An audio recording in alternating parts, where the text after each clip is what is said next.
사도신경으로 우리의 신앙을 고백합니다.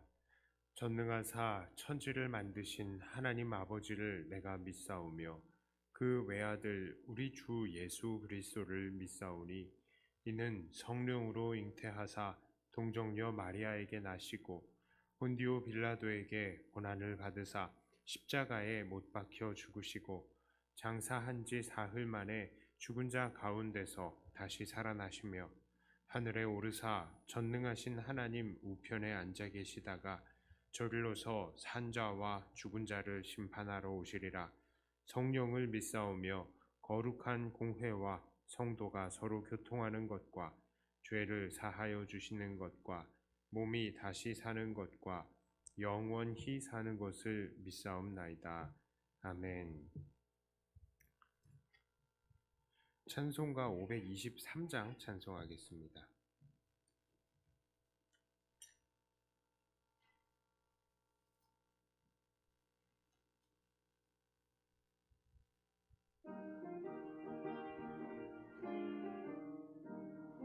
모든 죄악 길에서 목자 없는 양같이 모든 사람 길 찾아 헤맨다.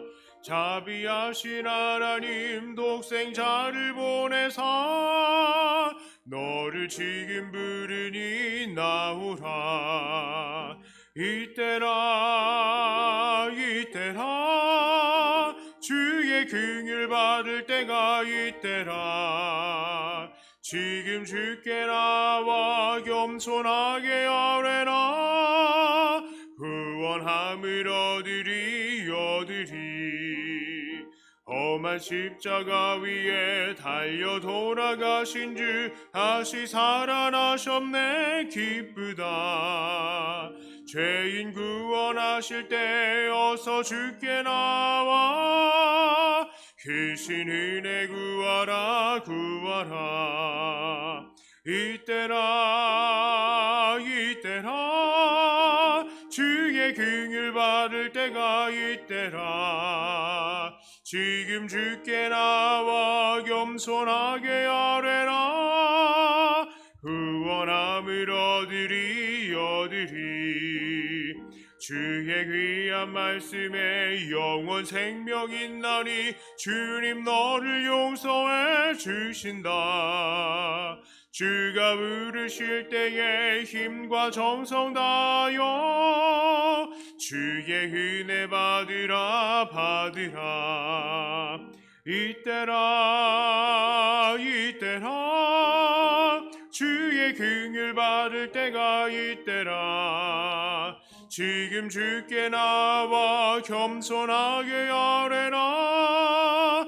구원함을 얻으리. 세월 빨리 흐르고 세상 친구 가는데 너의 영혼 오늘 밤 떠나도 주의 구원 받으면 천국에서 영원히 주와 함께 살리라. 이때라 주의 긍휼 받을 때가 이때라. 지금 주께 나와 겸손하게 아뢰라. 구원함을 얻으리.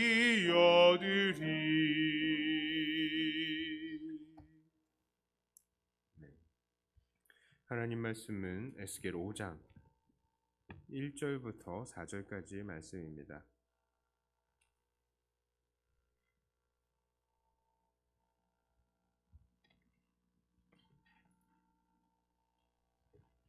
에스겔 5장 1절부터 4절까지의 말씀입니다. 이 말씀을 저와 여러분들이 한 절씩 나누어서 읽습니다. 너 인자야, 너는 날카로운 칼을 가져다가 삭도로 삼아 네 머리털과 수염을 깎아서 저울로 달아 나누어 두라.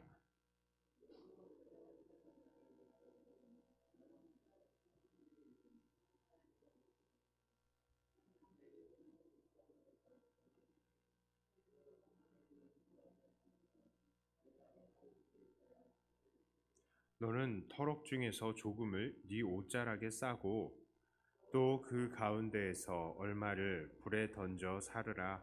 그 속에서 불이 이스라엘 온 족속에게로 나오리라. 아멘. 지난 4장에서 하나님께서는 말 못하는 에스겔을 통해서 예언적인 행동을 하도록 하셨습니다. 그것은 바로 예루살렘의 멸망과 기근과 고난에 대한 상징적인 행동들이었습니다. 옆으로 눕는 것 말이죠. 자, 오늘 본문에서도 하나님께서는 에스겔에게 다시 예언적인 행위를 할 것을 시키십니다.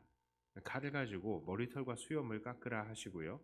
또 그 털들을 저울로 나누어서 3분의 1은 성읍 안에서 불사르고 3분의 1은 사방에서 칼로 치고 또 3분의 1은 바람에 흩어버리라 라고 하십니다.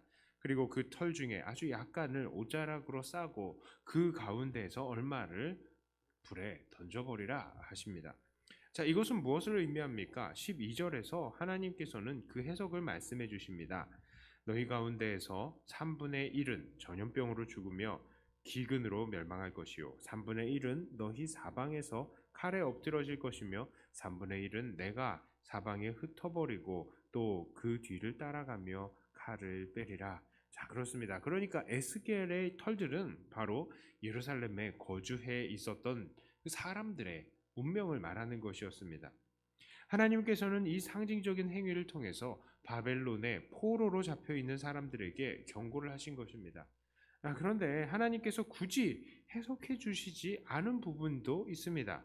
그것은 바로 에스겔이 조금 취하여서 옷자락으로 싼 그 털들입니다. 그 털들이 상징하는 게 무엇이겠습니까? 바로 바벨론으로 끌려간 백성들인 것이죠. 하지만 하나님께서는 이것들 중에서도 일부를 다시 취해서 불 속으로 던져버리라 하셨습니다. 그렇습니다. 하나님께서 은혜로 보호하신 백성이라 할지라도 이들이 하나님 앞에서 바로 서지 않을 때에는 이들은 결국 하나님께 내침을 당한다라는 것을 보여주시는 것입니다. 물론 이런 상징적인 행동의 의미에 대해서 에스겔은 사람들에게 입으로 말하지는 못했습니다. 그 혀가 묶여 있었기 때문이죠. 하지만 사람들은 그 행동의 의미를 거의 알아차렸을 것입니다. 그리고 특히 마지막 이 옷자락에 모여져 있던 털들 중 일부가 불 속으로 던져질 때에는 더욱더 긴장했을 것입니다. 혹시 저거 나 아닌가? 하고 말이죠.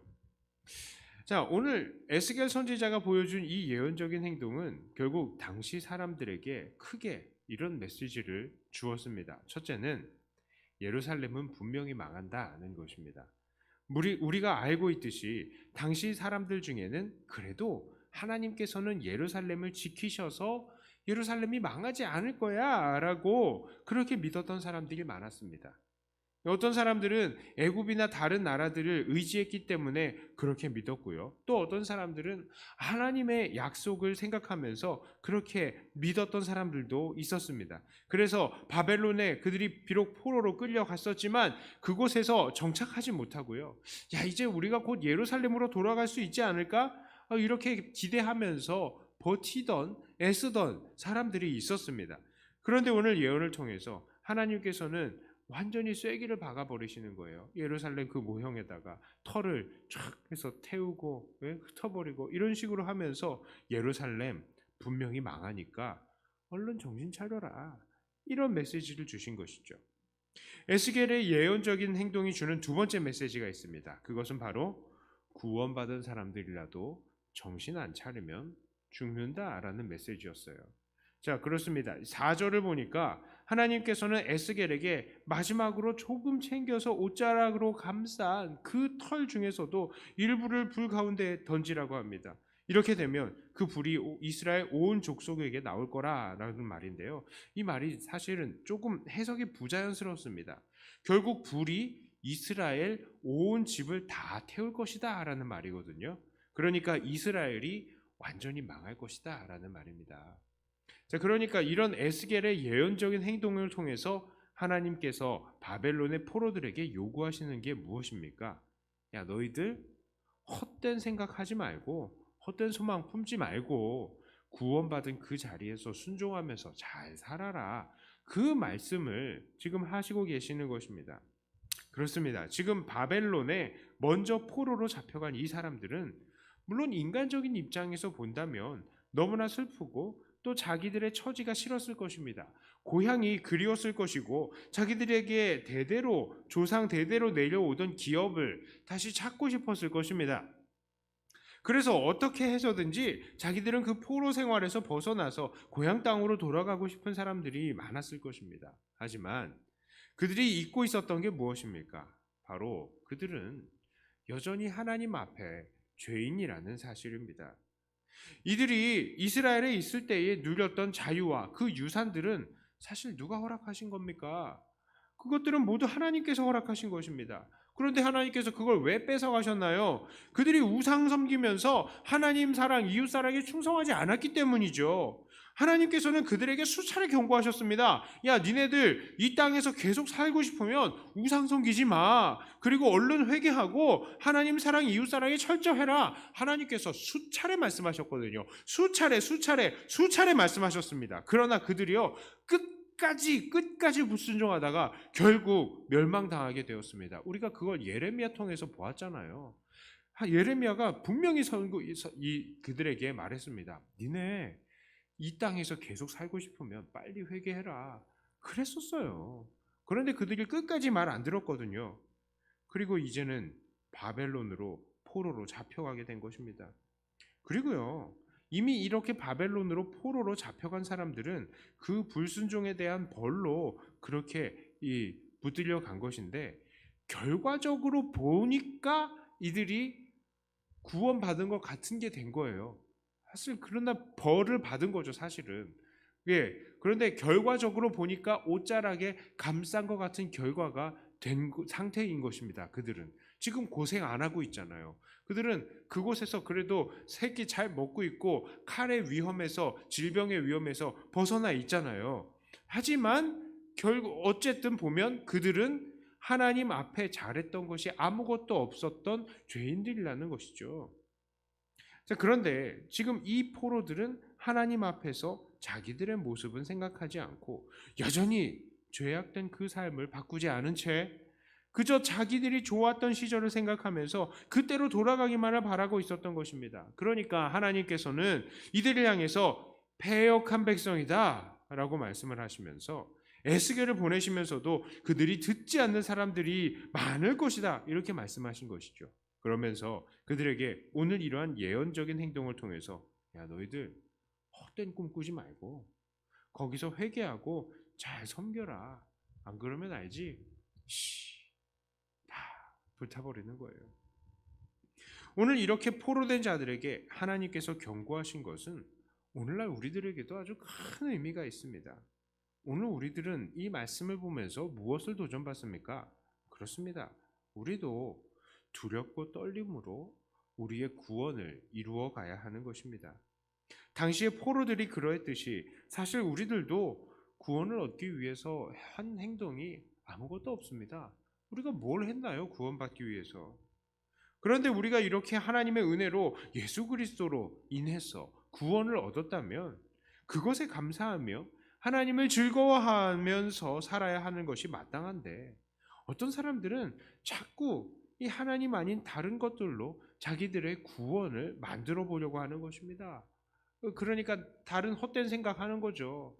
그 이스라엘 사람들, 포로로 잡혀간 사람들이 야, 그래도 하나님께서 우리를 완전히 내치겠어? 이렇게 생각한다는 것이나 그래도 애굽의 세력이 여전히 있으니까 우리에게 여전히 희망이 있어. 이런 헛된 생각한다는 거죠. 이것처럼 우리들이 헛된 생각을 하는 거예요. 다른 것들로 우리가 구원을 얻을 수 있을 것처럼 생각을 하는 것입니다. 돈이나 명예, 권력, 친구, 쾌락 이런 것들을 통해서 마음에 기댈 곳들을 만들고요. 그것들로 위안을 얻습니다. 어떻습니까? 하나님 말씀 보고 하나님께 예배하는 것 이런 것들보다 드라마나 TV 프로그램 보는 거 더 좋아하고 하나님께 찬송과 기도 올리는 것보다 나를 향한 칭찬이 더 듣고 싶어지는 것 아닙니까? 혹시 우리들 속에서? 이런 것들은요, 이런 우리들의 시도는 마치 당시의 바벨론의 포로들이 끝까지 하나님 말씀에 순종하지 않고 끝까지 애굽 의지해야지, 아니 독립운동 해야지 이런 태도로 버티면서 스스로 자기에게 구원을 취해 보려고 하는 그런 노력하는 것과 똑같은 것입니다. 그러나 하나님은 말씀을 통해서 오늘도 우리에게 경고하십니다. 두렵고 떨림으로 너희 구원을 이루라라고 말씀입니다. 그 말씀은 마치 오자락으로 감싸고 있는 털을 불로 던져버리는 것과 같은 것입니다. 우리는 두려워해야 합니다. 우리 스스로는 구원을 이룰 수가 없잖아요. 우리 스스로 위로를 삼는 것들이 무엇이 있습니까? 그거요. 영원하지 않아요. 그거 의지하다가 우리의 구원 조심해야 되는 것입니다. 자, 이제 말씀을 정리합니다. 자, 하나님께서는 포로된 백성들에게 예루살렘의 멸망을 예언하시면서 그 남은 자들도 패역하지 말고 하나님 앞에 철저하게 순종하기를 원하셨습니다. 하나님은 오늘날 그의 백성들에게도 똑같은 입장을 가지고 계십니다. 오늘 우리들도 구원받기 위해서 행한 것 아무것도 없습니다. 그러니 오늘 우리도 하나님께 우리에게 은혜로 주어진 구원 이것을 정말 기쁨으로 받아들이면서 내 스스로 나의 만족을 위해서 헛된 구원의 방법을 추구하지 말고요. 오직 이 자리에서 하나님께 우리의 모든 사랑을 올려드려야 하겠습니다. 하나님께서는 오늘도 우리에게 두렵고 떨림으로 그 우리의 구원을 이루라라고 말씀하십니다. 이 주제가요 앞으로 에스겔에서 자주 계속 될 거예요. 그래서 오늘은 여기까지만 하겠습니다. 자, 그러므로 하나님 앞에서 패역한 백성이 아니라 하나님의 경고에 귀 기울이며 철저히 겸손하게 순종하시는 저와 여러분들이 다 되시기를 주님의 이름으로 축복합니다. 기도합니다. 하나님 아버지, 하나님께서는 하나님의 백성들을 사랑하시고 끝까지 그들을 향한 자비를 베푸시고 사랑을 베푸시는 것을 봅니다. 그러나 하나님께서 그 자비를 베푸신 그 구원 하나님께로부터 구원받은 자들에게 요구하시는 것은 철저한 엎드림이고 철저한 순종이라는 것을 우리가 또 봅니다. 하나님, 많은 사람들이 하나님께 구원을 받았습니다만 사실 구원받은 것이 구원을 받기 위해서 자기들이 한 것은 아무것도 없다는 것을 우리는 또한 고백합니다. 그럼에도 불구하고 은혜를 받았음에도 그 은혜를 생각하지 않고 각자 자기들을 구원을 자기의 능력으로 구원을 쟁취해 보고자 또 노력하는 헛된 노력을 하는 사람들이 있음을 봅니다. 자기에게 소망이 되는 것들, 이 세상의 것들을 추구하고 이 세상의 즐거움과 이 세상의 쾌락, 이 세상의 인맥들, 칭찬들, 하나님 그 모든 것들 다 내려놓게 하여 주시옵소서. 오직 하나님으로부터 받은 구원 그것을 감사하고 그것으로 찬양하며 하나님 앞에 예배하고 기도하고 엎드리는 것을 즐거워하는 우리들이 되게 하여 주시옵소서. 우리가 두렵고 떨림으로 우리가 받은 이 구원을 이루어가야 할 것인데 구원과 상관없는 삶 하나님 그것들을 추구하지 않게 하여 주시옵소서. 감사드립니다. 이 시간 기도합니다. 기도의 모든 내용들을 통하여 주님께 영광을 돌리오니 주님 우리의 영광을 받아 주시옵소서. 예수님 이름으로 기도드리옵나이다. 아멘. 하늘에 계신 우리 아버지여 이름이 거룩히 여김을 받으시오며 나라의 임하옵시며 뜻이 하늘에서 이룬 것 같이 땅에서도 이루어지이다. 오늘날 우리에게 일용할 양식을 주옵시고 우리가 우리에게 죄 지은 자를 사하여 준 것 같이 우리 죄를 사하여 주옵시고 우리를 시험에 들게 하지 마옵시고 다만 악에서 구하옵소서. 대개 나라와 권세와 영광이 아버지께 영원히 있사옵나이다. 아멘. 받은 말씀 가지고 또 교회를 위해서 기도하시고 각자 가지고 나오신 기도 제목으로 기도하시다가 돌아가도록 하겠습니다.